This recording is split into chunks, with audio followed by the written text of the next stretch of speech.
xossalarni ko'rishda davom etamiz. Navbatdagi o'rganadigan fizik xossalarimiz bu suyuqlanish va qaynash harorati yoki suyuqlanish va qaynash temperaturasi deb ataladi. Xo'p, suyuqlanish haroratini ko'rishdan boshlaymiz. Suyuqlanish harorati T bilan belgilanadi. Pastida C bo'ladi, kichik C. Bu C suyuqlanish, T temperatura. Suyuqlanish temperaturasi ma'nosini anglatadi. Xo'p, bu nima suyuqlanish temperaturasi? Bu modda qattiq holatdan suyuq holatga o'tish uchun kerak bo'ladigan minimal haroratdir. Ya'ni qattiq holatdan suyuq holatga o'tish bu suyuqlanish temperaturasi deb ataladi. O'zi jarayon suyuqlanish deb ataladi. Shuning uchun ham bu harorat suyuqlanish temperaturasi deb ataladi. Ya'ni jarayonning nomiga mos ravishda. Bu paytda, ya'ni suyuqlanish vaqtida moddaning harorati o'zgarmaydi. Chunki berilayotgan issiqlik kristal panjarani buzishga, ya'ni suyuqlanish jarayoniga sarf bo'ladi. Misol uchun aytaylik, muz kristali bor, tasavvur qiling, mana muz kupcha bor bizda. Buni harorati aytaylik -10 gradus Selsiy. Suv necha gradusda suyuqlanadi? 0 gradusdan baland haroratda suyuqlanishni boshlaydi. 0 gradus Selsiyda, to'g'rimi? Mana shu muz bo'lagi 10 gradus Selsiyda ham suyuqlanadi. Qaysi biri suyuqlanish harorati desa, 0 gradus Selsiyni olamiz. Nima uchun? Chunki mana bu yerda minimal harorat deyilyapti-da. Minimali 0. 0 dan pastga suyuqlanmaydi. Muz qattiq holatda turaveradi. 0 dan yuqorida suyuqlanadi, lekin bizga minimali kerak-da. Nima uchun? Chunki tartib kerak bizga. 11 da ham suyuqlanadi. Qaysi birini olamiz? Variant ko'payib ketadi. Shuning uchun minimali olinadi. Mana shu qizdirayotgan vaqtingizda muzda harorati -10 gradus Selsiygacha turaveradi. Tushunarli? Suyuqlantiryapsiz, -10 gacha turaveradi. Muzingizni harorati oshib qolmaydi. Tasavvur qiling, siz 20 gradus Selsiyga qizdiryapsiz. Mana bu muzingizni umumiy harorati 20 gradus Selsiy bo'lmaydi. -10 bo'lib sovuq turaveradi, sovuqligicha. Faqat berayotgan sizni issiqligingiz mana bu kristal panjarani buzishga sarflanadi. Mana bunaqa sekin-sekin buzib ketaveradi. Tushunyapsiz? Mana shu buzishga sarflanadi, xolos. Mana shu narsa aytilyapti bu yerga. Xo'p, navbatdagi xossamiz bu qaynash harorati deyiladi va TQ bilan belgilanadi. Q bu qaynash, T temperatura. Qaynash harorati bu nima? Suyuqlikni butun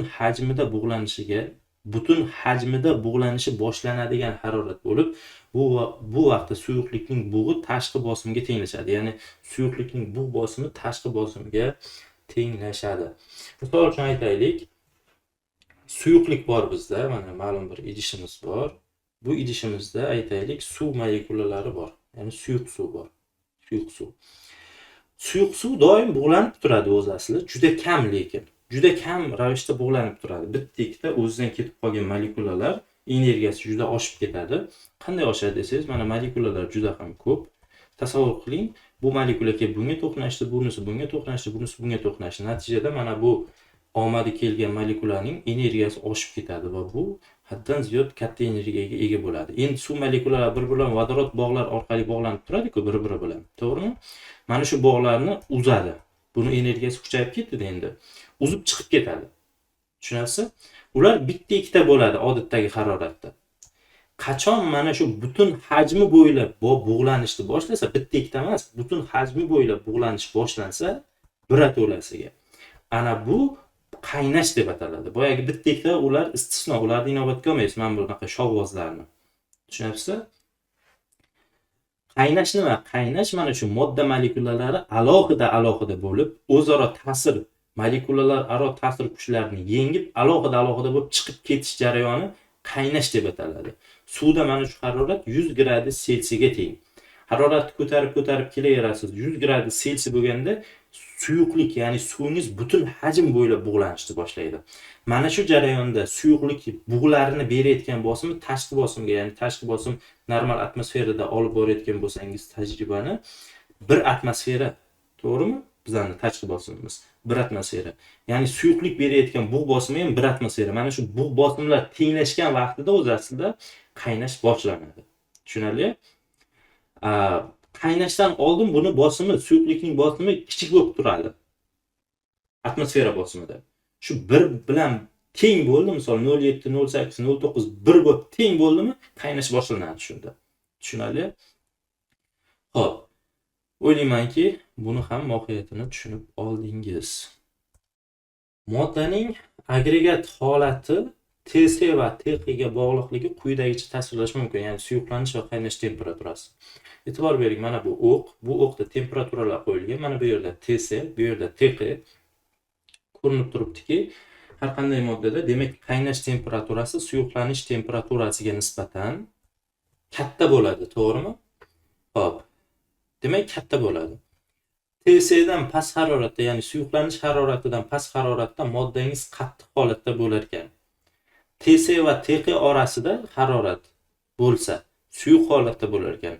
Agar qaynash temperaturasidan baland istalgan harorat bo'lsa, moddangiz gaz holatda bo'lar ekan. Aniq bir misolda ko'radigan bo'lsak, suv uchun demak muzlash harorati 0 gradus Selsiy yoki suyuqlanish harorati ham 0 gradus Selsiy, qaynash harorati 100 gradus Selsiy.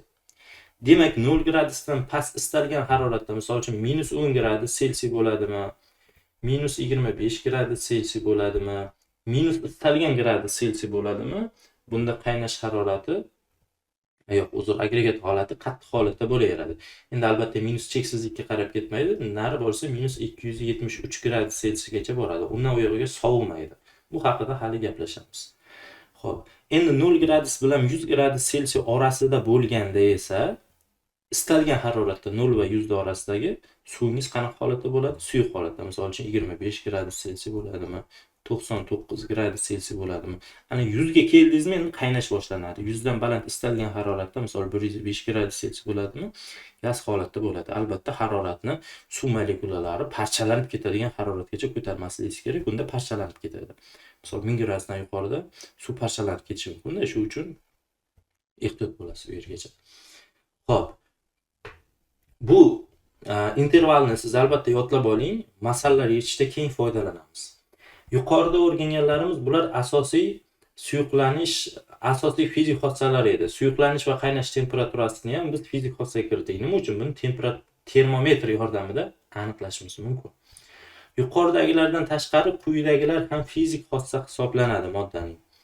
Fizik xossasi hisoblanadi. Agregat holat, ya'ni biror bir moddaning agregat holati aytilsa, gaz, suyuq, qattiq, bular aytilsa, qaysi xossa berilgan desa fizik xossa deysiz. Erituvchilarda erish xususiyati. Misol uchun aytaylik, qandning eruvchanligi 200 gram desa, qaysi xossa haqida gap ketyapti? Fizik xossa.